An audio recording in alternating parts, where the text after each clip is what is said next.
कक्षा +2 आर्ट्स विषय हिंदी साहित्य 11वां पाठ सुमित्रानंदन पंत। तीसरी व्याख्या है चिंतित ब्रैकुटी क्षितिज तिम्रांकित नमित नयन तन बाष्पाच्छादित आनंद श्री छाया शशि उपमित ज्ञान मूड गीता प्रकाशनी। सफल आज उसका तप संयम मिला अहिंसा स्तन्य सुदूपम हरती जन मन भय भाव तम श्रम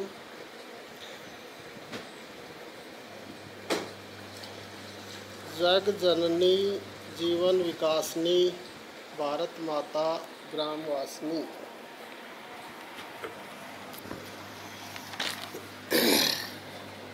प्रसंग प्रस्तुत पद्यांश हमारी पाठ्यपुस्तक सरयू में संकलित कवि सुमित्रानंदन पंत द्वारा रचित कविता भारत माता से अवतरित है।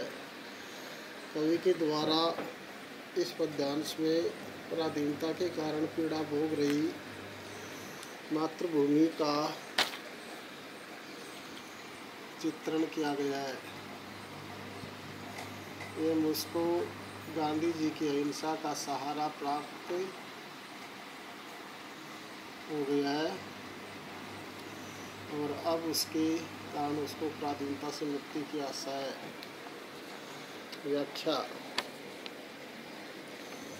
कवि कहता है कि भारत माता की भोए ढके हुए अंधकार के क्षितिज के समान चिंताग्रस्त है।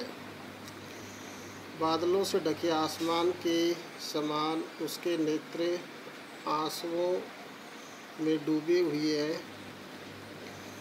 उसके मुख की शोभा छायाग्रस्त चंद्रमा के समान है। गीता का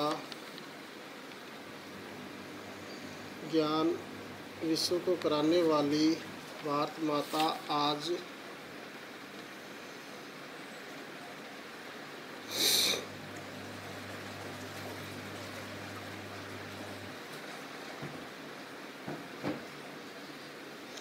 अज्ञान से ग्रस्त है। आज उसका वर्षों का तप तथा संयम सफल हो गया है। वह गांधी जी की अहिंसा का अमृत के समान मधुर दुग्ध अपनी संतान को पिला रही है। इससे भारतीय लोगों के मन में भय दूर हो रहा है। उनका ज्ञान और थकावट नष्ट हो रही है।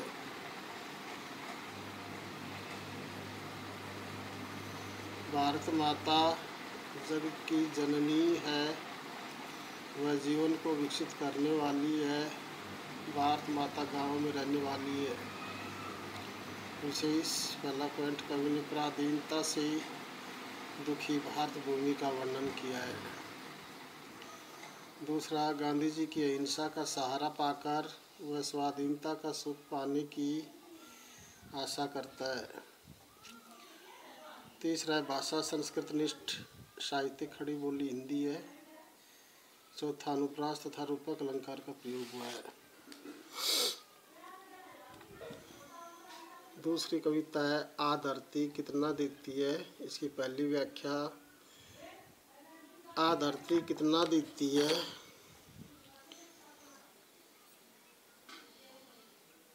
मैंने छुटपन में छिपकर पैसे बोए थे।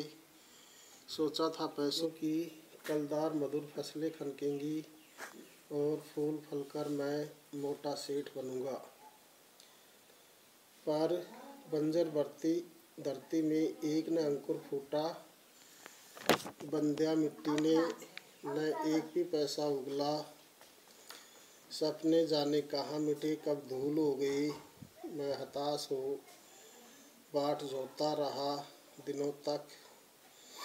बाल कल्पना के अपलक पावंडे बिछाकर मैं अबोध था मैंने गलत बीज बोए थे।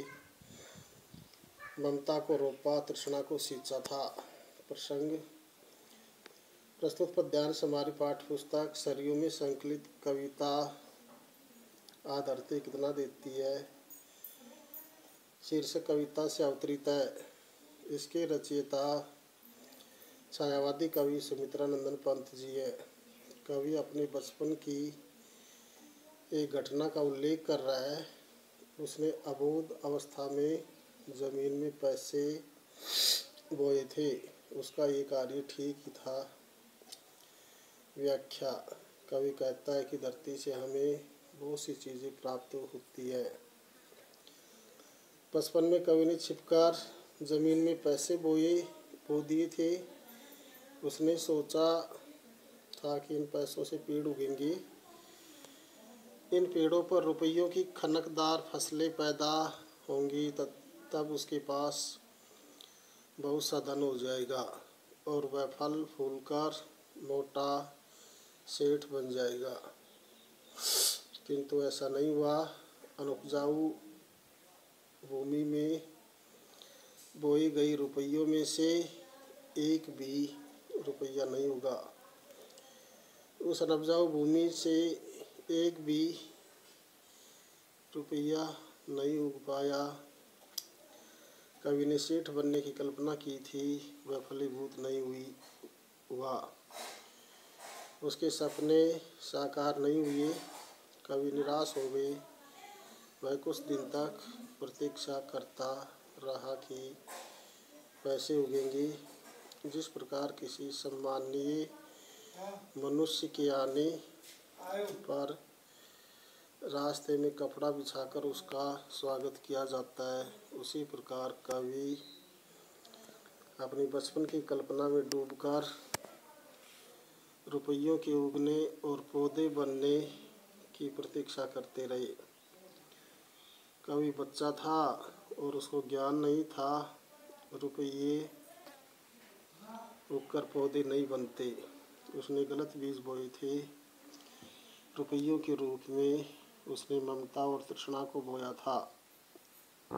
विशेष पहला पॉइंट, कवि ने बचपन में पैसे बोकर उनके उगने की कल्पना की थी। इसके पीछे उसका धनवान बनने का विचार था। दूसरा पॉइंट, कवि बच्चा था, उसको ज्ञान नहीं था कि रुपये उगकर पौधे नहीं बन सकते। तीसरा पॉइंट, भाषा सरल और साहित्यिक खड़ी बोली हिंदी है। चौथा, अनुप्रास और रूपक अलंकार प्रयुक्त हुई है।